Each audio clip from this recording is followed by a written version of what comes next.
What's good, guys? Welcome back. Today we're gonna go ahead and install some Subaru OEM roof racks. Just a side note, what I have is a 2010 Subaru STI.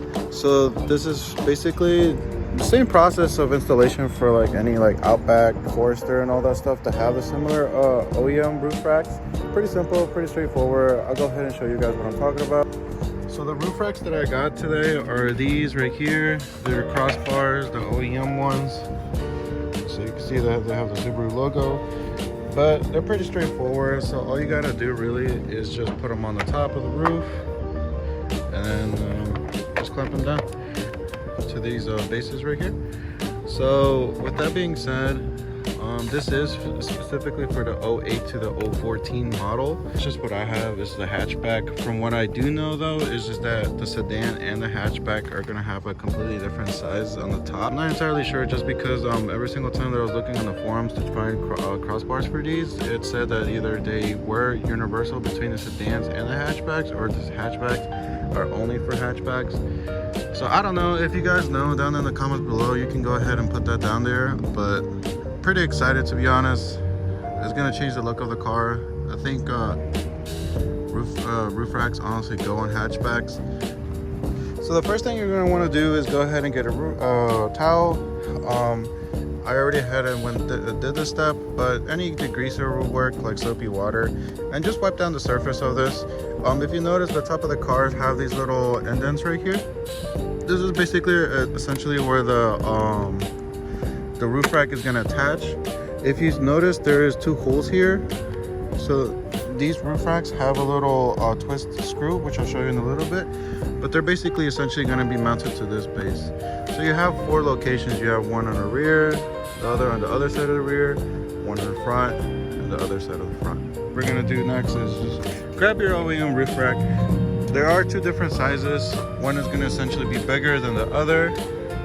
So if you notice right here, this is the front. If you notice, it doesn't fit. So we're gonna go ahead and swap these bad boys out real quick. And there. So the smaller one is obviously gonna go towards the rear, and then the bigger one is gonna go towards the front. This is just a mock-up of what it's gonna look like.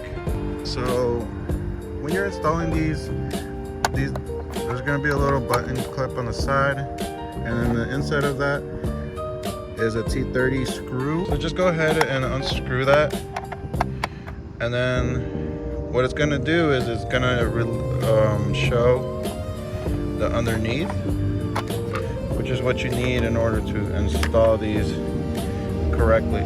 So this is the screw that's gonna mount to the base of where this is gonna go. So go ahead, open that up, and then you're just gonna line it up. Once you line it up, you're gonna go ahead and grab your screw, put it in, and then just start turning it down. And this side, they essentially just mock up to the bottom of the base like that. You'll feel when they're inside. You notice they don't move anymore. So then what you're gonna do is you're gonna grab this. There's two holes underneath there. You're gonna mount it to the top front, the one that's the most front, and then you're gonna use this and just screw it in. So once it starts to get kind of tight, what you want to do is that you want to leave it horizontally, not perpendicular, because if you leave it perpendicular, once you put the cap on, it won't go through. So once you have it tightened down, what you want to do is you want to go ahead and make sure that it doesn't move. Mine is pretty solid. Like I said, leave it horizontally. With that, you would go ahead and put your cover back on. It just slides on like so. And then from there, you grab your T30 again, go back in the screw, and then just tighten it down to secure it in place.